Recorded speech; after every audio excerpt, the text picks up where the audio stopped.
하나님 말씀 마태복음 7장 마태복음 21장 7절 10절 다 같이 읽겠습니다. 나귀와 나귀 새끼를 끌고 와서 자기들의 겉옷을 그 위에 얹으며 예수께서 그 위에 타시니 무리의 대다수는 그들의 겉옷을 길에 펴고 다른 이들은 나뭇가지를 베어 길에 펴고 앞에서 가고 뒤에서 따르는 무리가 소리 높여 이르되 호산나 다윗의 자손이여 찬송하리로다.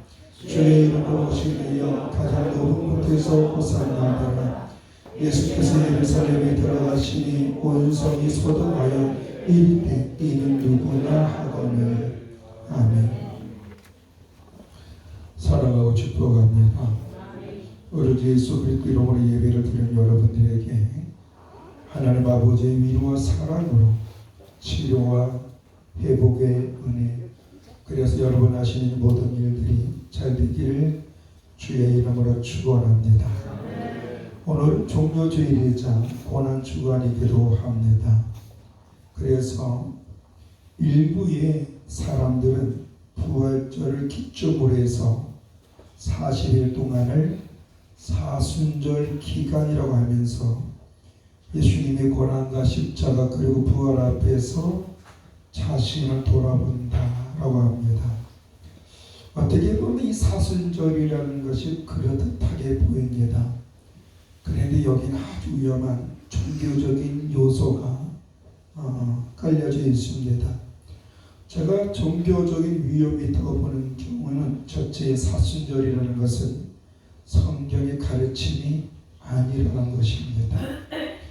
사순절, 다신교로 시작한 천주교가 종교의식으로 이루어진 것으로 예수님의 십자가 부활의 특정 기간을 정해놓고 자신들을 돌아보게 하는 금욕주의에서 나오는 것으로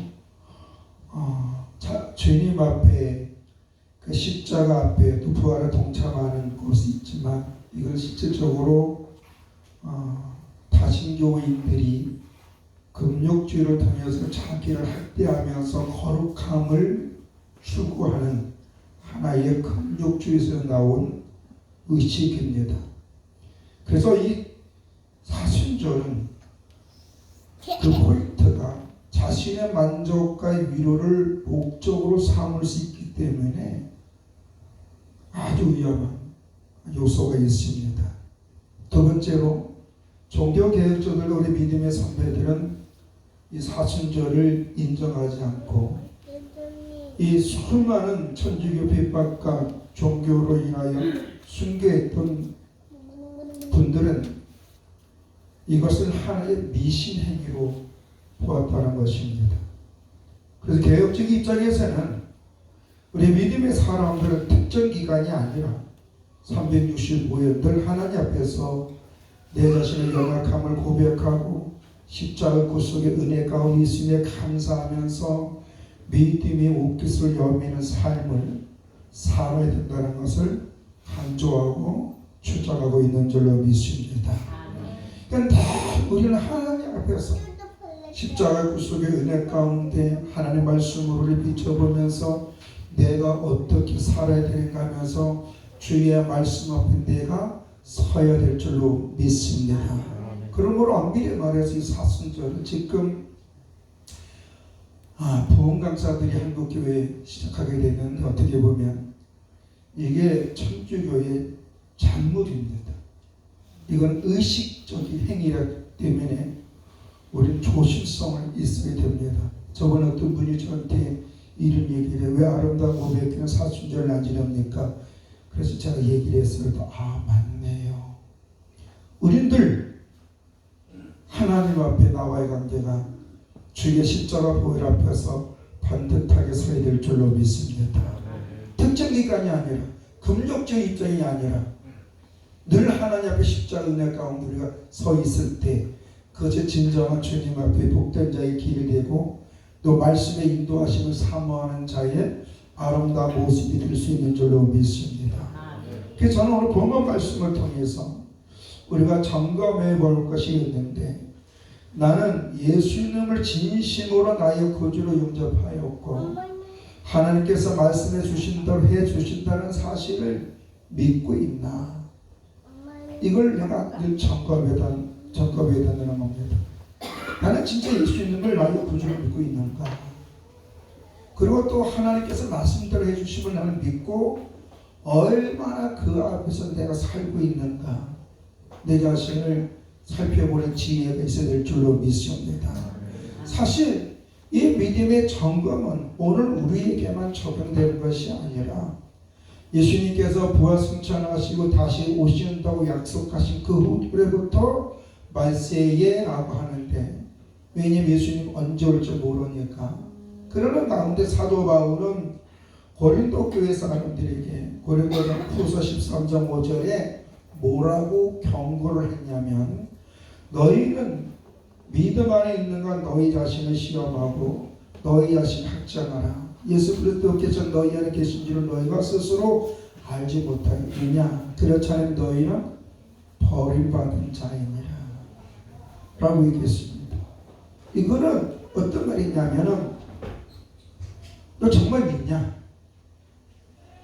예수가 너의 구주가 되고 너의 영혼을 책임지고 너의 삶의 문제까지 해결할 줄 믿냐?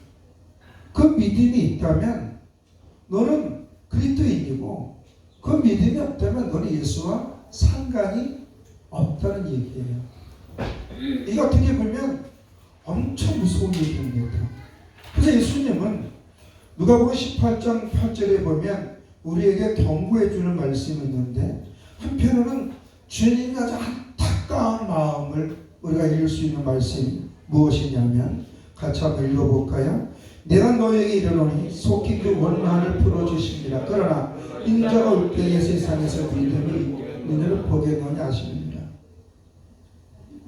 이거는 뭐냐면, 성경은 늘 주의 이름을 부르는 자는 구원 얻으리라, 주의 이름을 부르는 자는 응답받으리라.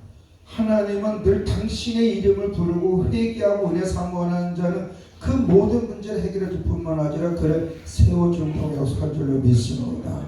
이거는 아담 때부터 세례 요한까지 오늘까지, 아니 예수님이 다시 이 땅에 오시는 그날까지 동일한 하나님의 음성인 줄로 믿습니다.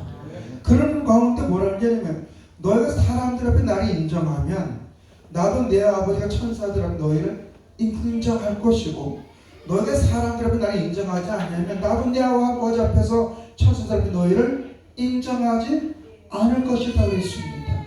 인정한다는 게 뭐예요? 하나님은 말씀대로 행하신다. 고로 하나님 나를 책임져 주신다. 믿습니까? 그래서 주의 이름 부르는 자는 구원을 얻는다는 게, 구원이 뭐예요? 주님이 그와 동행하면서 그의 문제를 해결해 준다는 거예요. 그래서 주의 이름을 부르는 자는 뭡니까? 진짜 주님의 이름을 온 인격을 다해 부르는 거예요. 건성으로 주님 믿습니다가 아니에요. 진짜 믿는 거예요. 어떻게? 목숨 걸고. 그럴 때에 너의 문제, 원한, 너의 억울한 사정, 가슴 아픈 일들, 네가 해결할 수 없는 거 내가 해결해 주겠다. 그런데 다시 오실 때 뭘 보겠다고요? 믿음. 이 사실을 믿는지 내가 보겠다라는 거예요. 왜 그럴까요? 예수님이 다시 오실 때에 세상의 흐름이 뭐예요? 저체의 기근과 지진이 일어나고 거짓된 그리스도인들, 거짓된 선지자들이 이적과 기적을 통해서 자신들이 그리스도요, 자신들이 책임져 사람의 심령을 미혹하고 유혹해서 주의 말씀에서 떠나서 인위적인 행위를 하도록, 다시 말해 종교화 의식적인 행위를 하도록 유혹하기 때문에 그러는 거예요. 실제 여기서 여러분들이 하나님의 말씀을 온전히 믿는 것보다는 대부분 많은 사람이 이적과 기적을 행한다고 한다면 그 사람 말을 더 신뢰할 거예요. 왜? 보이는 것이 있으니까. 보이는 것이 있으니까. 근데 보고 믿는 것보다 보지 않고 믿는 것이 더 복되다고 주님은 누구에게 말한 거예요? 제자들, 특히 도마에게 얘기했지만 그건 오늘 우리에게 약속한 줄로 믿습니다. 따라서 하나님은 말씀대로 해주신다. 이게 복이 있는 자라는 거예요. 왜냐하면 이적과 기적은 우리의 마음과 우리의 영혼을 빼앗고 결국에는 하나님을 보지 못하고 하나님의 말씀을 그럴까 하며 의심하면서 결국은 이적과 기적을 쫓아가고 어떤 종교의 의식의 마음을 빼앗겨가는 거예요. 지금 개혁교단이라고 하는 이 개신교라고 하는 이 프로테스탄주의자들은 오직 성경으로 산다고 얘기합니다. 그렇죠? 오직 성경으로, 오직 말씀으로. 그런데 보십시오. 지금 한국교회에 개신교라고 하는 수많은 교단들이 오직 말씀입니까? 아니면 의식입니까? 의식을 또 귀하게 여기는 거예요. 그러다 보니 보이지 않는 이 의식이 나를 가둬놓는 거예요. 우리가 중요하게 여기는 것은 하나님과 나와의 관계, 예배인 줄로 믿습니다. 아멘. 예배가 중요한 거예요. 예배를 통하여 하나님의 말씀을 듣고 하나님의 말씀을 통해 내가 깨달음을 때 내 연약함을 인정합니다. 나를 주의 선한 뜻 안에서 나를 붙잡아 주셔서 내가 어떤 상황 속에 있든지 그곳에서 예수를 부인하지 않고 수많은 사람들 당대의 복음을 증거할 수 있도록 내 영혼을 지켜주시고 내 삶을 부끄럽지 않게 해주시옵소서 하고 우리 기도할 때에 하는 그 기도 들응답해 줄 줄로 믿습니다. 아멘. 이적과 기적은요 순간순간 사람의 마음을 빼앗겨요.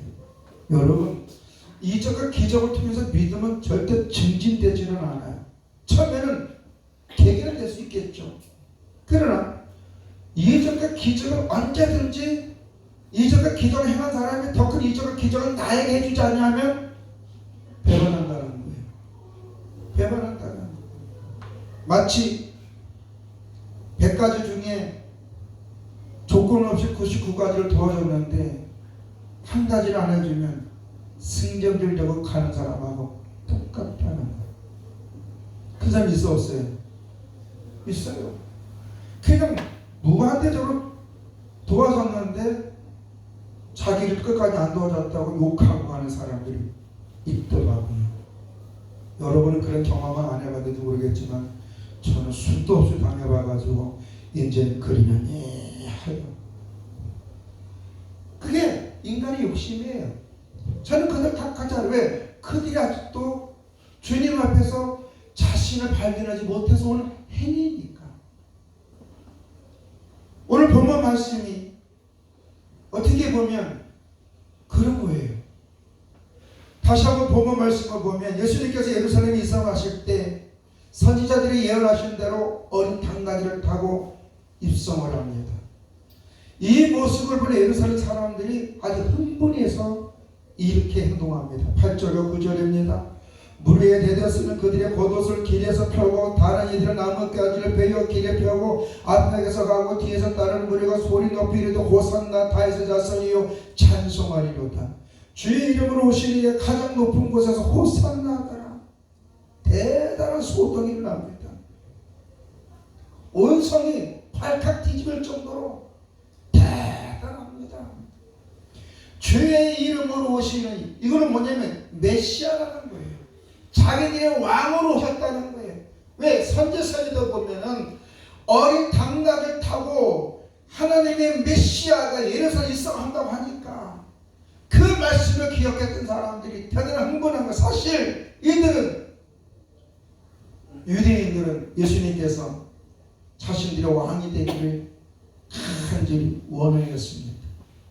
요한복음 6장 9절에서 13절에 보면 예수님께서 보리떡 5개와 물고기 2마리를 가지고 광야에서 5,000명을 먹입니다. 그 오병이의 역사로 갑니다.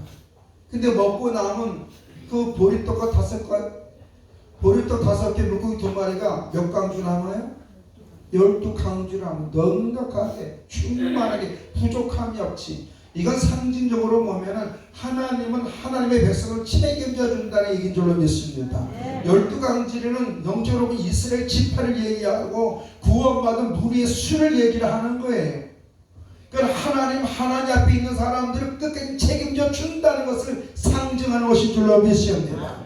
이들은 예수님께서 5,000명이 먹고 남았어요. 이 당시 숫자는 5,000명이지만 실제로 2만 명 정도 된다 그래. 왜? 숫자는 남자의 수만 치니까. 여자와 어린아이와 노년들은 숫자를 치지 않으니까. 그러니까 최소 2만 명이 넘지 않는다. 여러분 생각해 보세요. 보리떡 5개, 물고기 2마리로 한 2만 명이 먹고든 12강들이 남아. 이게 놀라운 일 아니에요? 전쟁 났을 때 가장 중요한 게 뭐예요? 군수품만이죠. 군수품. 전쟁에서도 군수품이 떨어지면 전쟁할 수 있어 없어요? 못하잖아요. 그래서 군인들은 잘 먹여야 된다 그러잖아요. 응? 그런데 더군다나 예수님은 병든 자도 벌떡벌떡 치료해 안 해요. 하다못해 죽은 자도 살리시잖아요. 그러니까 이 유대인들은 예수님을 자기가 왕으로 삼고자 했던 거예요. 그런데 그때 예수님은 그 사실을 알고 그들을 피해서 혼자 산으로 올라갔다 그랬어요. 지금 자기들이 그렇게 예수님을 왕으로 모시려고 했던 그 예수님이 선지자들의 예언한 대로 제자들과 같이 어린 나귀를 타고 예루살렘 산에 입성하시자 어때요? 흥분 안 할 수가 없는 거예요. 자기들이 그렇게 왕으로 모시려고 할 때는 예수님 어디 가서 도망가셨잖아요. 그저 피했잖아요. 근데 이제는 당시 스스로 어디 피했어요? 예루살렘에 선지자를 말한 대로 어린 나귀를 타고 입성하니까 흥분 안 할 수가 없는 거예요. 그런데 예수님께서 예루살렘에 왜 입성했을까요? 진짜 왕이 되기 위해서. 하나님의 모든 백성을 죄와 사망에서 건지시기 위하여 죄의 문제를 해결하기 위하여 예루살렘을 입성하신 줄로 믿습니다. 그래서 성전을 깨끗하게 하고 오늘 예수님께서 예루살렘에 입성한 것은 지역적이고 혈통적인 이스라엘 민족을 로마의 속국에서 구원하시고자 모세 같은 게 아니라 하나님의 모든 택한 백성들을 죄의 문제를 해결하기 위해서 저주의 순잔을 마시기 위하여 예루살렘에 입성하신 줄로 믿습니다. 그런데 사람들은 어떻게 그걸 보지 못하고 제자들까지 그걸 보지 못하고 흥분했어. 호산나 호산나 주의 이름으로 오신 이를 찬송할지어다.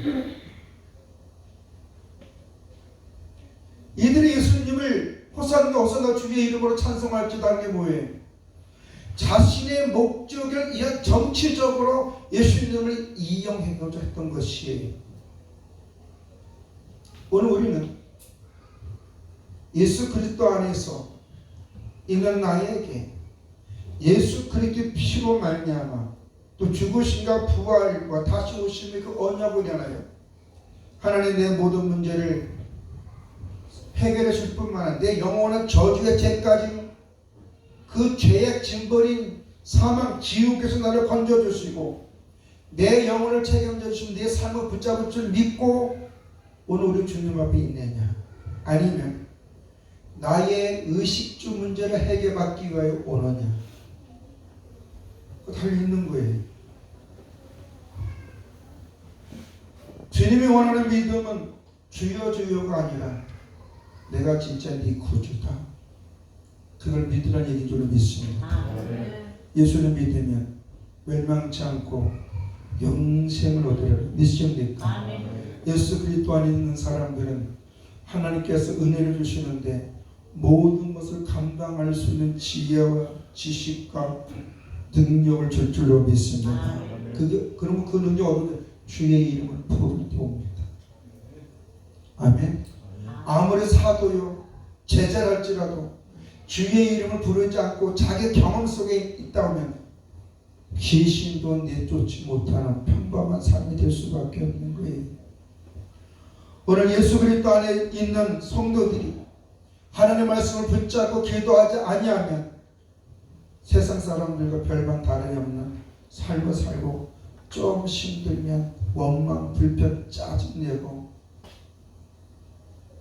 뒤에 돌아서는 경우가 있다는 겁니다. 예수님은 어린 당나귀를 타고 예루살렘에 입성하다 수많은 사람들 호산에 친송했지만 이들이 예수님께서 자신들이 원하는 목적을 이루어주지 않자 예수님을 어떻게 했습니까? 십자가에 못 박아라. 언제는 주의 이름 모시는 자는 여기서 주의 이름 모신다는 하나님의 그 독생자 메시아 하나님과 동일하신 분이라는 고백이 있는 것 같지만 정작 이들은 예수님을 십자가에 죽이는 프레임이 뭐예요? 신성모독 아닙니까? 오늘 우리는 내 목적이 아니라 나 같은 죄인을 구원해 주신 그 하나님 앞에 감사하면서 남은 여서 하나님만 바라보면서 하나님 나를 죄와 사망과 심판을 건져주시고 영생을 주시는 하나님 이 놀라운 비밀을 예수를 알지 못하는 분들에게 나아줄 수 있도록 우리에게 은혜와 은총을 허락해 주시고 우리의 지위를 높여주시고 삶을 붙잡아 주시옵소서 하면서 은혜 사모하는 자가 되어질 줄로 믿습니다. 예수님이 십자가 지심으로 우리에게 구원의 선물을 주는 것처럼 우리나라 예수를 믿지 않는 가족이나 이웃에게 주님의 그 십자가 그 속의 은혜를 전하기 위하여 하나님 앞에 성령의 인도하심을 사모해야 될 줄로 믿습니다. 그렇다면 오늘 우리는 가장 조심해야 될 걸 언행입니다. 말부터 할렐루야. 우리 입에서 욕은 빼버립시다. 우리 입에서 부정적인 생각 빼버립시다.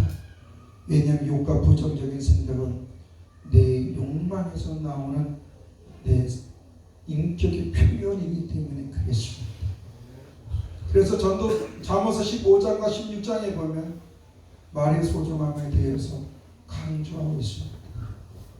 그러나 범사에 감사하다 보면 하나님은 그를 통하여 역사하시는데 그를 부끄럽지 않고 그의 모든 걸 선하게 회복되어져서 결국에는 연단이 그에게는 축복의 통로가 될 수 있는 줄로 믿습니다. 그러므로 이 시간 살아가는 성도 여러분 주님 앞에서 내 모습을 봅시다. 나 같은 죄인 살리신 주님 감사하면서 주님 내가 내 욕망 위해서 주의 이름을 부르는 것입니다. 내가 그동안 내 욕망과 내 만족을 위해서 내 편의를 위해서 주님을 불렀다면 나는 이제 주님의 구속의 은혜 가운데 나로서 내가 성숙한 자가 되어 사람들에게 복음을 전할 수 있고 위로해 줄 수 있도록 나의 삶을 지켜달라고 부끄럽지 않게 해달라고 기도하고 인도함을 사모하는 저와 여러분이 되어야 될 줄로 믿습니다. 오늘 우리가 마음으로 진심으로 예수가 나의 구주 되심을 믿고 입으로 고백하는 삶이 되면 사람이 마음으로 믿어 의에 이르고 입으로 시인하여 구원의 역사가 있는 것처럼 또 하나님께서 우리에게 입술에 복록을 주신 것처럼 여러분의 입술의 고백을 부끄럽지 않도록 하나님이 해줄 줄로 믿습니다. 기도하겠습니다. 걸어가신 아버지 하나님, 우리가 종교적인 행위를 하는 것이 아니라 우리의 삶 가운데 계시는 하나님 앞에 오로지 예수 그리스도의 십자가 보혈의 공로를 의지하여 우리가 하나님의 자녀가 됐고 영생을 얻은 자가 됐다고 한다면 우리는 믿음의 선한 모습을 보이게 하여 주시옵소서. 입으로 다른 사람의 헌담을 정죄하거나 판단하거나 정가하는 것이 아니라 허물해 보일 때 그걸 놓고 기도하고 연약함에 보일 때 그의 손을 붙잡아 주며 물질로 고통을 당할 때 내게 있는 것을 줄 수 있도록 우리에게 은혜를 허락해 주시옵소서. 주께서는 성실한 자에게 복을 주시고 또 믿음으로 충성할 때에 은혜를 주셔서 형통케 해주신다고 그랬는데 우리 성도님들이 그 복을 받아서 만민들에게 주의 사랑을 나눠주며 주의 은혜를 공급해 줄 수 있는 귀한 성도들이 될 수 있도록 축복해 주시옵소서. 예수님이 십자가에서 우리의 죄를 위해 죽으시고 부활하시고 영생 소망이 되시고 다시 오신 그 약속을 믿는 오늘 우리들이 주님이 부르시는 그날까지 감사하며 살게 하여 주시고 이웃에게 소망을 주는 삶이 될 수 있도록 저들의 모든 걸 붙잡아 주시고 선한 길로 인도해 주시옵소서. 더러운 순간에 역사하지 못하도록 눈동자처럼 지켜주시옵소서. 예수님 이름으로 기도드려 싸움나이다. 아멘. 찬송가 135장